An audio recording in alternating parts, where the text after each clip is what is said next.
Hello, everyone, and welcome back to Vet Chats, where we help veterans share their awesome stories and make the veteran community a better place. Stay tuned to hear how the new generation is continuing their service. How is everybody doing? I hope you had a great weekend. I had a pretty chill weekend. Not much went on, just kind of stayed in the house. Got a lot of catching up on some of my projects. Hey, Katie. So we have a really cool guest tonight. Not only is she a Navy veteran, she's also from Wisconsin. So let's get Katie. Hello, everyone. Hey, Ryan.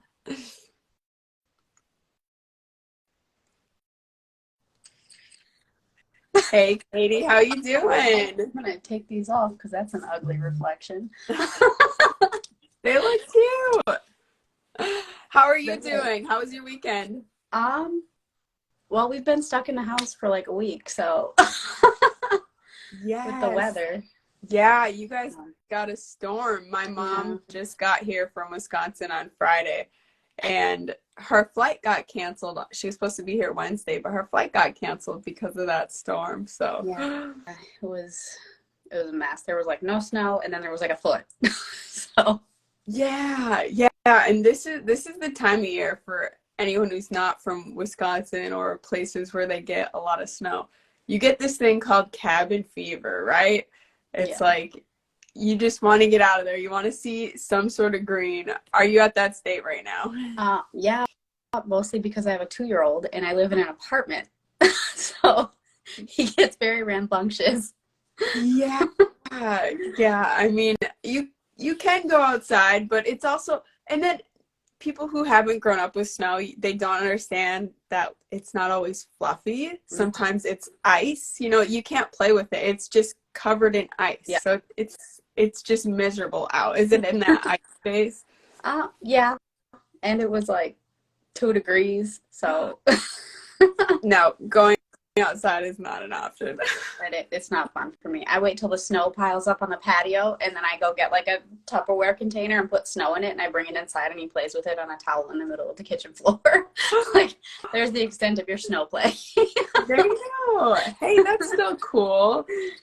We're in Maryland now, and my daughter, she said, I got to play with snow at school, and there's no snow here. And I was like, how'd you do that? And they have this stuff. I guess it's like a sprinkle or something that you mix with water, and it actually like foams up and it feels like snow.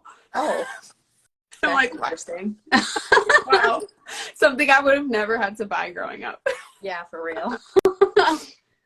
But anyhow, let's get started into kind of your journey. So I know I joined Wisconsin to get out. I joined Wisconsin. I joined the Navy to get the hell out of Wisconsin. Yeah. Can you relate to that, or what was kind of your reason for joining? Yeah, I can definitely relate to that. Like, there's absolutely nothing here. And I was like, yep, I got to get out of here. I didn't want to go to college or school in the traditional sense.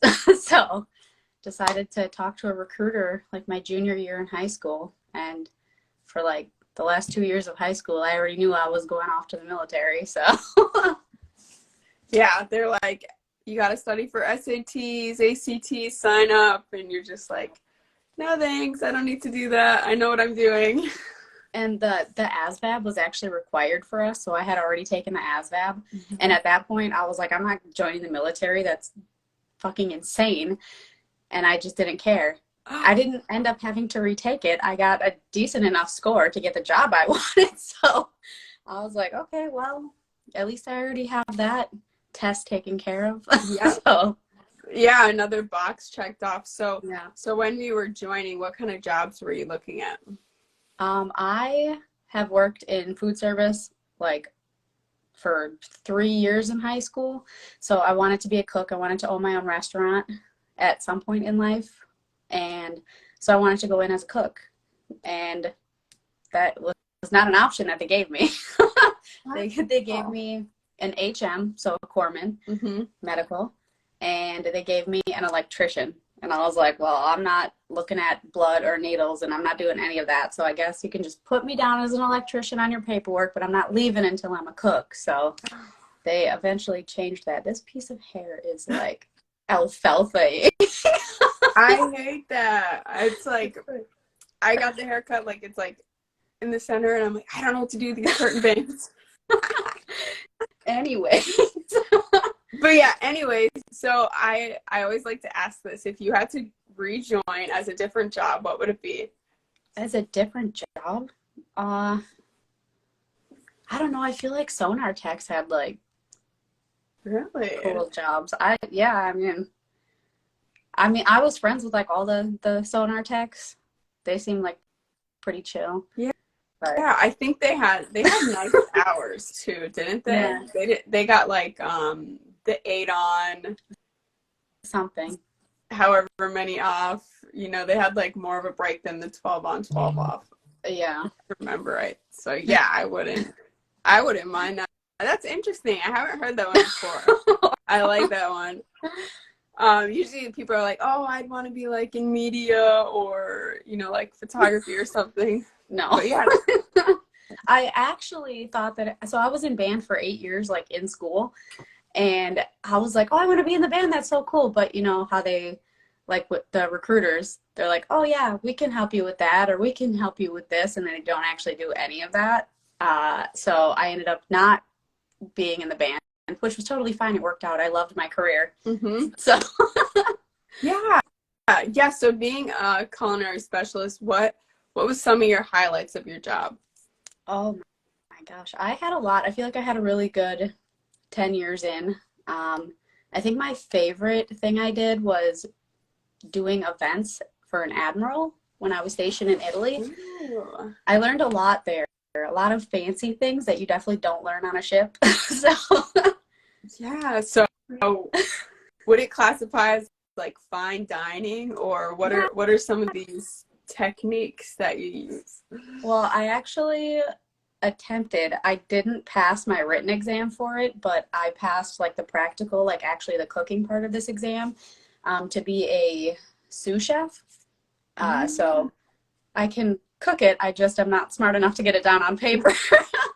But so yeah, it's fine dining. I had like a white button-up shirt with a little black tie, and you know, you like the pick up from the left or the right, and you put down on a certain side, and you have like all the silverware, and we had to shine everything, and it was fine dining, absolutely. That is really cool. And that was where was that duty station at? In Italy, Naples. So you had some nice orders. And what was your first duty station? Pearl Harbor, Hawaii, on a destroyer. Nice. And did you deploy at all? Yes, I deployed twice on that ship. I was there for 4 years, I think. But yeah, I deployed twice, and we were always like the ready duty ship. So we did a lot of random underways. I think we were underway more than we were in port. We did rim pack a lot. And what's that? It is like an exercise that they do, and a lot of it is like based around Hawaii and like the oceans over there. I honestly can't tell you what ocean. Pacific Ocean. It's like, I don't know. I am not good at geography, okay? I was a cook for a reason. So, but yeah, it's like a big training exercise, and we had like Canadians in port, and oh gosh, other like countries that were actually in port for rim pack, and you just do a bunch of like wartime exercises with them. So oh, nice. So you kind of got that experience as well. And then after that, then you went to Italy? Yes. Okay, and that's where you got to work for the Admiral, the fine dining, and all of that. And that was your shore duty? Yes, it was at a NATO base, so we had all of the NATO countries in there. I think that was like 18 or something like that, different countries. So we had a lot of countries on that. No, were you cooking for all these different countries? Yes. So did you have to learn all their cuisine, or how does that work? Some countries like were very specific on like what cuisine they wanted whenever they were doing like events. that they wanted us to cook for, because not everybody wanted us to like cook for their event, and they had like their own people do it. I'm not really sure. But sometimes if it was like, say, in the lobby for like this 3-day long event for like all these different countries, you'd have like an assortment of different like cuisines. There was a lot of Italian and a lot of Spanish things that we did. So that sounds fun. And were you able to interact with any of the other countries' cooks or like staff?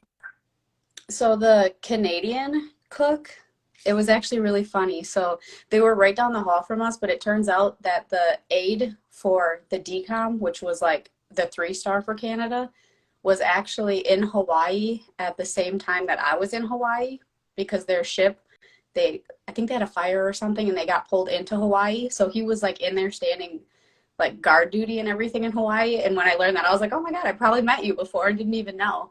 So yeah, that was cool. Isn't it crazy? It always fascinates me, like even when we were on the phone and we were talking about your husband, like we just all know someone somewhere from being in the military. It really just, it makes the world so much smaller. But I was gonna ask, so what was like the coolest dish or most complicated dish that you had to make?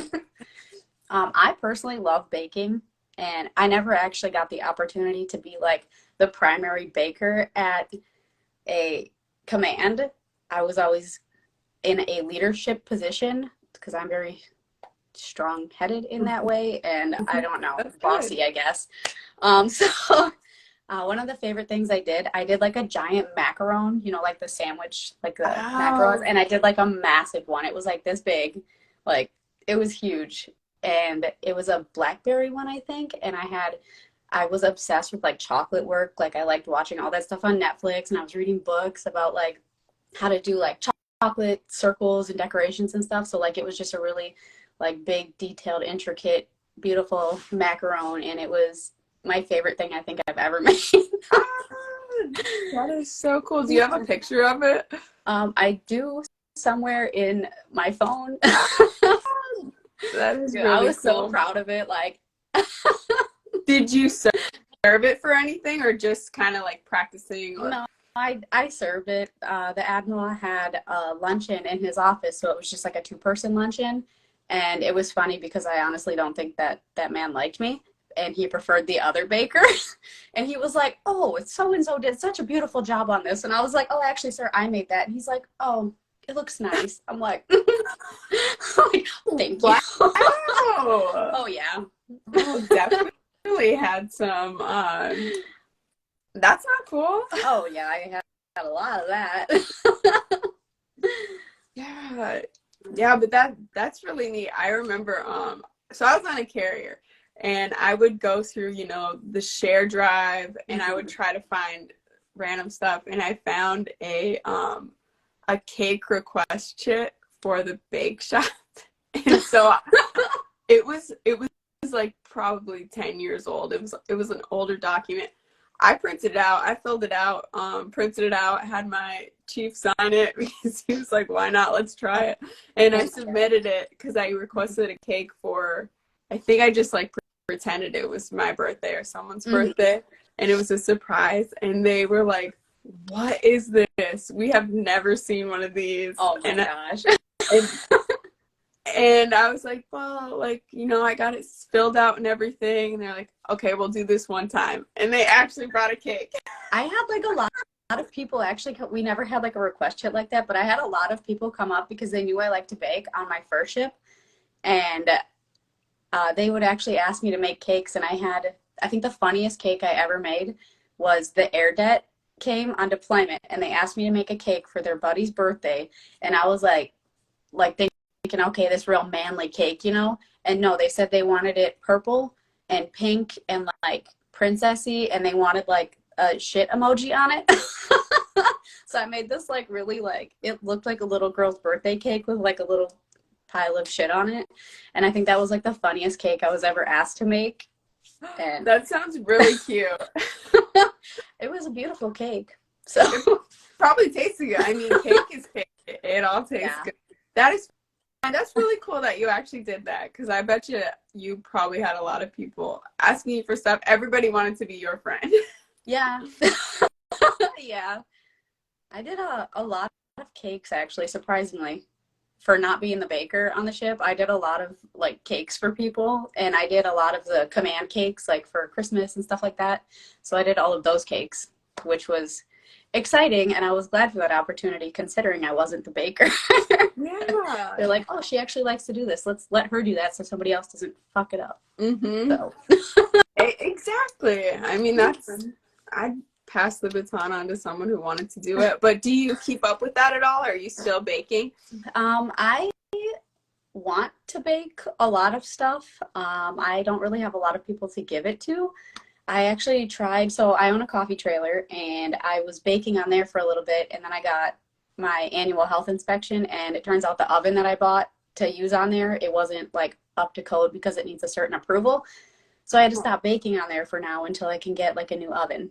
So Well, damn. I mean, gosh, and the government wants to, yeah, all that red tape. Oh yeah, That's definitely. So after Italy, you also had another pretty nice duty station. I mean, you never went to Norfolk, so that sounds like a good 10-year career. I was glad I didn't go to Norfolk. I went there on my third deployment. So my third duty station was to Washington State, to Everett, and I deployed on that ship one time, and we went from Washington, and we went like around through the Panama Canal, up and around. We went over to Europe. So like I had just come from Italy and all this exploring and traveling and stuff, and we ended up deploying back over there. And I was like, oh, well, that was, weird to go from Washington State to the other side of the world. And we went to Norfolk on that deployment too. We went to like Norfolk, New York, and Canada, I think, and then like Norway and just all over there. I was like, that sounds like a really fun deployment. Why did you have to stop at Norfolk? Like replenishing or something? Honestly, I have no idea. That's interesting. And so that on a DDG? Yes. Okay. And how long can you guys be out to sea without stopping? Oh gosh, I feel like it's a lot shorter than a carrier, because we could go for like a month, over a month. I think actually on that deployment we had like some super secret squirrel type of things that we had to do at one point when we were actually going to pull into someplace, and they ended up extending our overnight or our underway, and it was well over 30 days, and the mess line was sad. Oh no. Like it was like scraping the bottom of the barrel. Like, what can we possibly throw together for these people? Because we had like nothing. Like we were just like so secretive. We couldn't get fuel, we couldn't get food, we couldn't get anything. We couldn't go into port anywhere. So we were just out there floating around like, oh God, are we gonna survive? Yeah. So what is that like from the kind of kitchen point of view? What are you telling your people to make? What is the emergency meal that you guys have? It depends on the emergency, but for that there was a lot of like pasta. Okay. Which is fine. But then there was deployment, people try to, get healthy for when they're pulling back into port and everything. Mm-hmm. And we didn't have any fresh things. So like there was no salad bar, and everybody was, upset about that. But like, okay, you're out here with us. You know what we're doing. You know what we don't have. So, mm-hmm. and I was the asshole CS that people didn't like when I became a first class, because you're not going to come at me telling me that my people fuck something up or that you don't like the way this food looks. I don't care. Go get ramen from the ship store. I don't give a shit if you eat today or not. Like, we gave you the food. Eat it if you want. So, yeah. and I think food is the easiest, and it's the first thing that people can complain about, because, you're not in control of making it, but also there's not too many decisions that the CSs have, right? Yeah. I mean, you have what you have. And we're like, you have to follow the specific recipe card, and you're not really supposed to deviate from it. And we do what we can with it, and we do deviate like when we're able to, but we can't just go be like breaking out extra steaks and stuff just because somebody's mad that they're having burgers again, you know, stuff like that. So Yes. Yeah, exactly. All right, so we have a great question from no. KP. Great interview. Do either of you wish you were Army instead of Navy? So he's an old Army guy. I actually have some really good Army friends from Italy. He was in for like more than 20 years. I'm pretty sure he's still in. He's an MP. When it comes to like family type of things, yes, I honestly would have preferred to be Army. Wow. Because they seem more family friendly. But I mean, yes, I like traveling. I like all of the deployments. Every underway I did with the Navy, I loved it. The only thing I hated was that they weren't very family friendly when I got pregnant. So yeah, exactly. So I had to take a jab at him. But yeah, and I wanted to get into that later. But real quick, I had another question. Okay. So being a first class CS, what is some of the so we see all the pictures from the Navy ships of like this is what they're serving, you know, you see those like most outrageous undercooked chicken, just like questionable slop on there. I want to know, what is the craziest thing you have seen served on a ship? Oh God.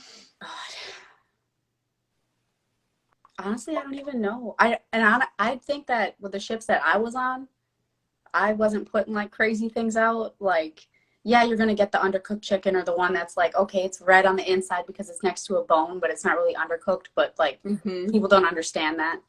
But like, I am a perfectionist, so I tried to keep you know, everything not slop looking. But I did hear one of the ships, I think it was in Hawaii or Washington.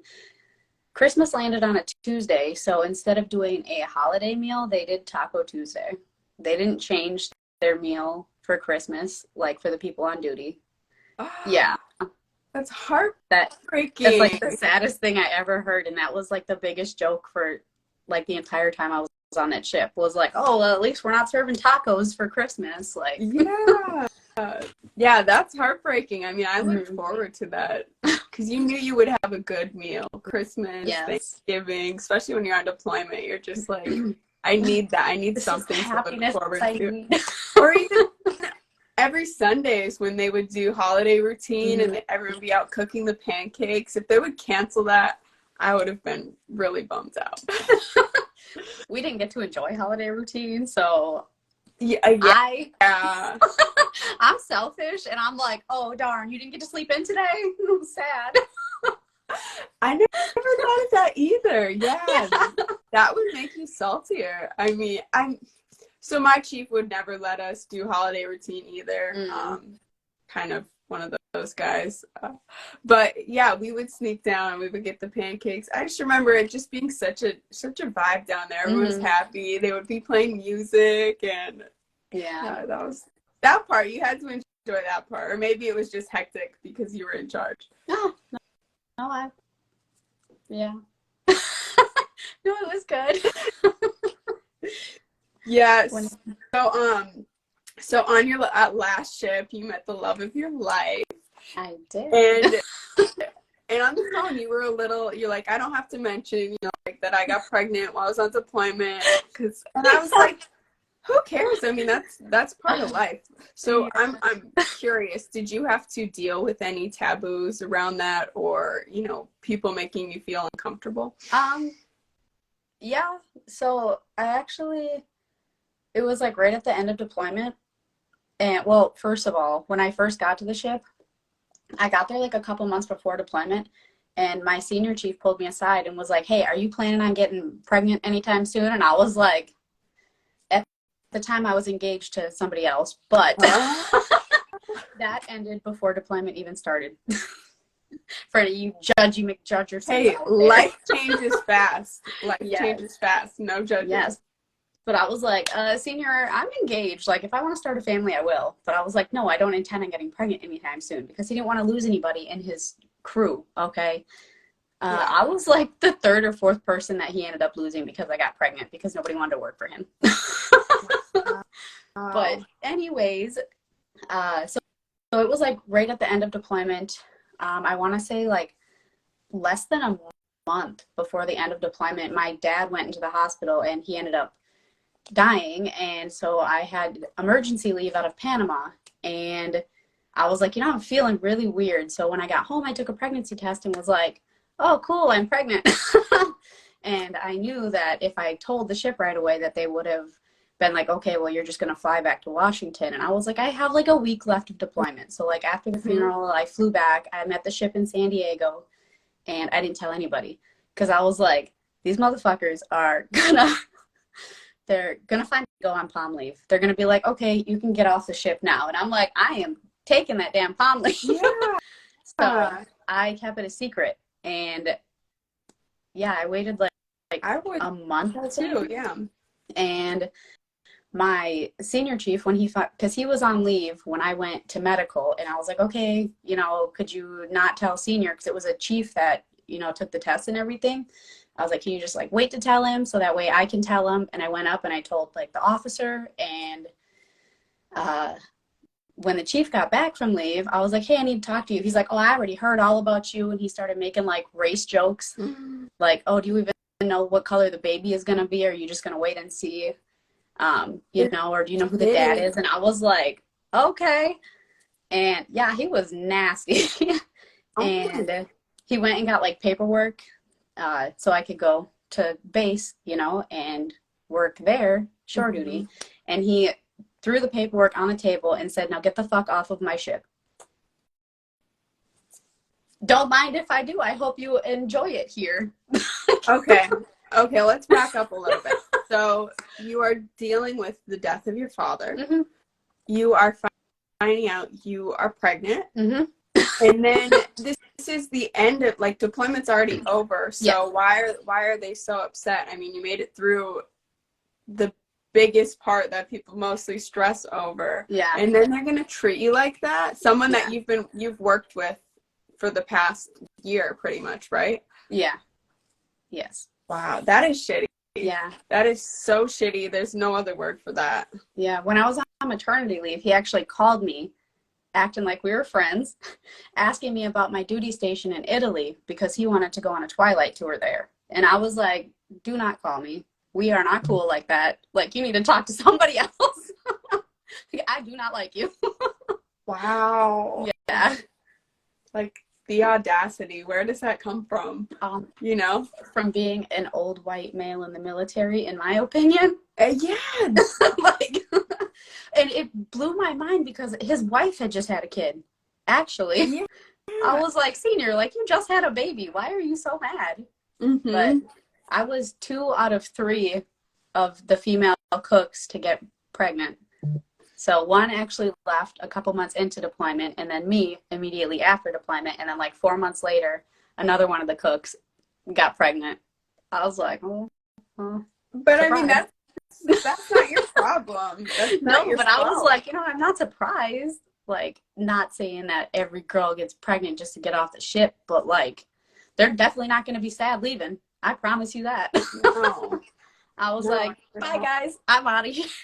You have fun now. Yeah, that's sad. Leadership has so much control over how your experience is going to be out of the command or not. And just stories like that, they make me so mad because it's just like your leadership fails you. They do. And so then you didn't want to re-enlist, or how did you end up getting out? I essentially got involuntary separation. So they kicked me out honorably. I still have all my benefits and everything, because I know it's not with all branches, but with the Navy, you need a family care plan. And I didn't have family that wanted to watch my child for 10 months or longer while I deployed. So, and I wasn't married at the time, and he's an RDC, so he has just absolute crazy hours. Yeah. And I definitely had all of the leadership on base not liking me either, but it's okay because I took what I learned with the process of getting out and filing all this stuff, and I passed it down to other people that were having problems too. And I actually had the XO pulling my chief into the office, like pissed that I was helping other females in the same boat as me that were having all of these issues with their leadership. And I was like, hey, let me help you.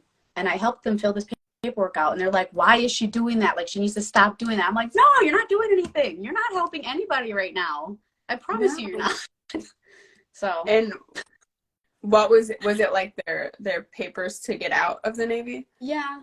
Okay. So when you fill out like your family care plan and everything through admin, there's a way to fill it out. Like if you're in non-compliance, like if you're like, okay, I have daycare on base, but if that closes, I have nobody and I can't go to a ship or I can't deploy because I have nobody to take care of my kid. Yeah. And so you basically have to fill out this whole paper and like route it up, and it goes to like big Navy. Like I waited months to hear back.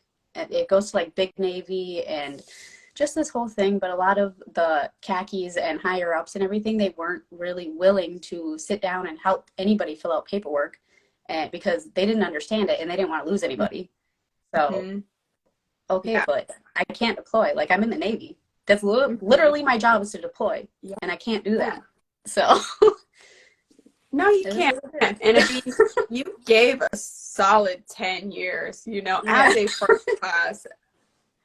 You know, people just can't be mad at that. You did your job for a long time, and it was just your time to get out. So yeah.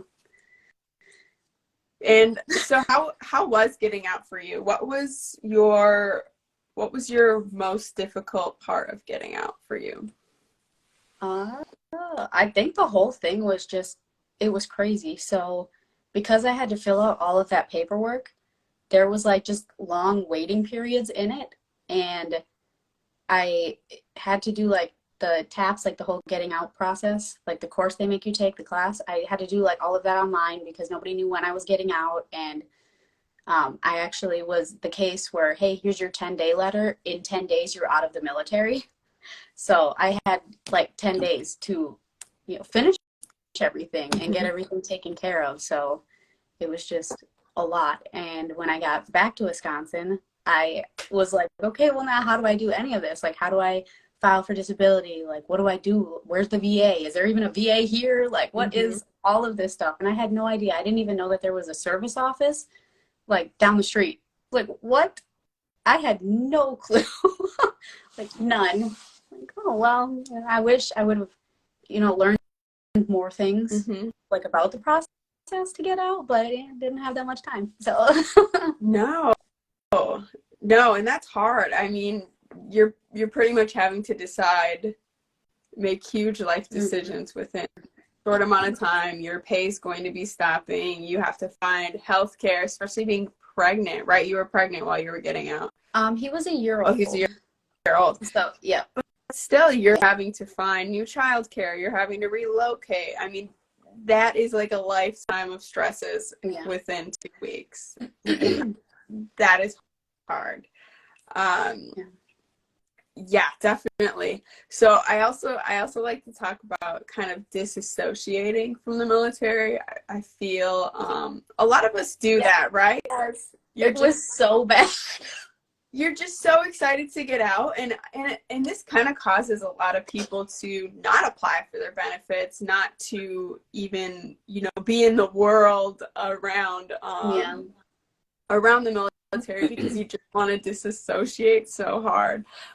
Besides the obvious, I love it because I dyed my hair blue too. Like as soon as I got out, I was like, I got to do something big. So I was like, I have wanted this hair since like 2017, and I was like, the day I sign papers, my hair is going to be teal. It's going to be blue. I was like, I don't care. The day I sign papers.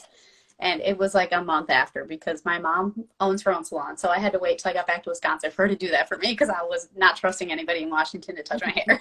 So, yeah. Yeah, it's awesome. I love it. And that is just like the biggest kind of F you. Like I moved on. You got to reclaim yourself. You have to rediscover yourself because you're not who you were before you joined. Yeah. And you're going to be different than who you were while you were serving because Yes. you know, your whole lifestyle is changing. Yeah. So what other ways did you kind of disassociate or separate yourself from the military? The whole thing was hard. And at first I was like, oh my God, I'm a civilian. Like, how exciting. And then when I went in to like get my, they give you like an ID for 30 days or whatever. I don't really know. Um, and I went in to get it and they're like, oh, you're a veteran now. And I'm like, oh God, that's weird. Like, I didn't even consider that. Mm-hmm. I was like, just so excited to be like a civilian. I was like, cool, I'm a civilian. Yeah. I was like, oh, I'm a veteran. And it took so long to sink in. And I was like, I don't even want to be associated with anything military. So like, I was like, I don't understand how it was just crazy, like the whole thing. And like moving back home and being like with family again, I thought I was losing my mind because it is so hard to go from like 10 years of doing things on your own, living alone, to like constantly being around people all the time and family, and like they care about you, so they're gonna like ask how you're doing and they're gonna like constantly want to know things. Yeah. And I'm like, oh my God, what's next? What are you into now? Yeah, like can you just give me a minute to breathe here? It took months to, get used to anything. And now I'm like, hey, I'm a veteran. Like, and I'm definitely more into being like, yeah, well, I did this. And because before I was like, I'm not telling anybody I served. I'm like, I'm not saying anything unless I get asked. So, but yeah, it's a lot more exciting to like talk about it now. Like, I definitely would not have done an interview like this if it was like within 6 months of me getting out. Because I was like, no, I don't want to tell anybody. No, I feel that 100%. It took me like a few years. It took me a while before I'm like, all right, I'm a veteran. That's who I am. There's no way to explain it. It's something you'll always be. And it takes time because you just really want to separate yourself from that experience. Yeah. It's kind of a way to move on, like close that chapter. Mm-hmm. There's like this blank area in between, and then you're on to your next one. And so you're also, like you mentioned before, you have your own business, and she makes some awesome coffee. Seriously, my husband was so impressed. It is bomb. So, would you mind telling us a little more about your businesses? Yeah. So the first one I actually started working on while I was still in, because I wanted, something to do knowing I'm getting out eventually. So I wanted to know that I had something. I did not want to work for anybody else. I wanted to be my own boss because I was like, I don't like listening to people. So I opened a coffee trailer in Wisconsin. If you're in the area, it's like Wapaka County. So yeah, I opened a coffee trailer called Rustic Java, and it's literally like a trailer, and I hook it up to my truck, and I drive around and park in different locations and serve like specialty coffee, which in this area, it's pretty weird because people think like cappuccino and they think like gas station, which until I got to Italy, I didn't know what a cappuccino was. So I was like, okay, so you're bringing in like a whole different style of beverage. And they're like, what is this? And it's just different. It's interesting. And then my most recent business is called Boots on Ground Coffee Co. And this is where I like started stepping into like the whole veteran thing. This actually started in November is when I like actually opened and established myself. And it is gourmet coffee. So I have a local roaster from Wapaka. And I have a line of specialty coffee. Right now we only have like 3 roasts, but we're working on an espresso. And yeah, so I have a coffee brand. And 10% of each, it's not each sale.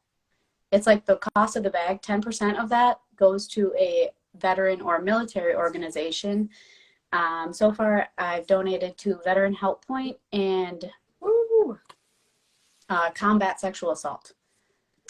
Both great causes. Yes. The one this month is 22-0 for suicide prevention.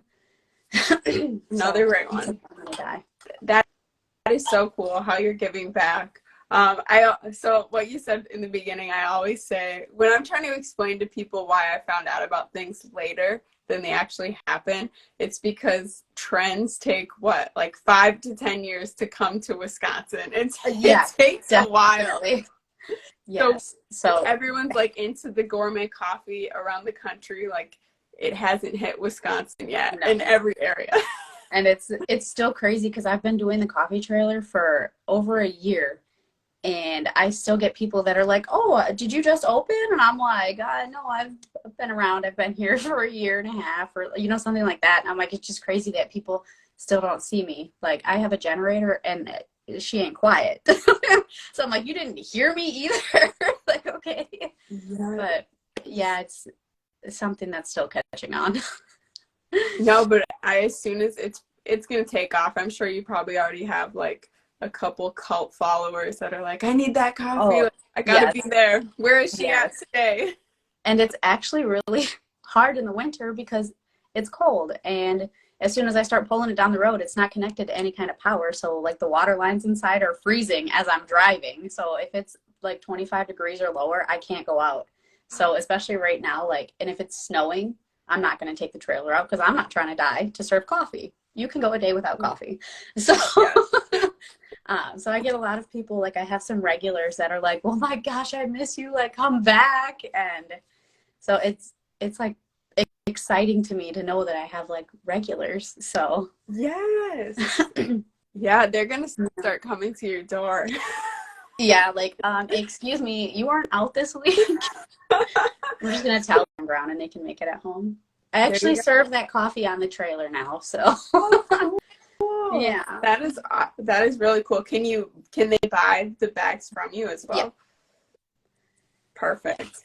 Yeah. So where can people find you at? The coffee or like me? No, on social media. Where can people find you? I'm sure a lot of people will want to support also because you're donating 10% to a veteran or military nonprofit. So I have an Instagram and a Facebook for Boots on Ground. It's Boots on Ground Coffee Co. And again, Instagram and Facebook. And there's links in the bio of both of those because right now I only have Etsy because I don't carry the stock myself. It comes as fresh as possible, straight from the roaster until I move in like the next year or so and start getting my own stock and mailing things out myself. So it's just all linked on an Etsy. The Etsy page is just Boots on Ground Coffee. But it's weird. It's hard to get to because you have to like click back on the search bar and like do the shop names or whatever. So it's easier if you just go to the Instagram and go through the link there. Yeah, I found it. It was really easy. And also it came super fast. I want to say it came about 2 to 3 days. And I was like, wow, all right. Yeah, she's speedy. My roaster, I love them. They're so nice. They even came on the trailer a couple weeks ago because I was having an issue with like my grinder, and they came on and they like helped me out fixing stuff. I didn't buy like any equipment from them. I got my trailer from Mississippi, like with all the equipment in it. And so like they came out, they showed me how to do things and like specific things that I should be doing. And it was just really cool. They're really nice people. So, and I'm glad I could get them to be like Boots on Ground's roaster. So yeah, I mean, besides like through the Navy, did you have any other type of training to do this, or is that required, or how does that work? YouTube University. There you go. Yeah. I guess the only thing really, I had a lot of like food service requirements that each state or whatever, like the health inspectors, I had a lot of those requirements already, like certificates for everything, because I needed to get them I got them in Italy and like food handlers and stuff like that. And before you get out, part of the class you have to take is you have to take like one track. So like, are you going to go to college after this? Are you going to start a business? Are you going to just go straight to the workforce? And so I took like the business class, like the entrepreneurship one, and I learned a little bit on there. But at that point, like I had already bought the trailer, bought everything. So I'm like, yeah, well, let's do it. So yes. Yeah, that's really cool. And I'd like to point out to people that a lot of times you can reach out locally, like maybe your local government, or they'll have some programs for veterans. that a lot of people aren't even using, Mm-hmm. like the grant you got. So that's really Yes, cool. I did And get a especially, I grant. feel like Wisconsin's a really good state for veterans, and they offer even a second GI Bill. I believe they still do that. So that's really cool. Well, Katie, is there anything else I can help you share tonight or help get the word out about? I don't think so. We covered it all. Awesome. That was a lot. Yes, it was. It was a fun journey. But yeah, we are up on time. So thank you so much for being here. Thank you for everyone who joined the live, or if you're catching the replay. I hope you enjoyed this. I hope you check out what Katie has going on at Boots on Ground Coffee, right? That's Yes. the tag. Yeah. That's the handle. All right. So also Vet Chats is now on Reese Across America Radio, and we're going to be played Mondays at 9 p.m. and Saturdays at 3 p.m. They have a ton of great veteran content, so I think you guys would all enjoy if you'd check that out. You can do that on iHeartRadio or the Odyssey app, or you can go to their website and find that out. But thank you all for joining here. I had a great time with you, and I hope you all have a great week. All right. Bye. Bye.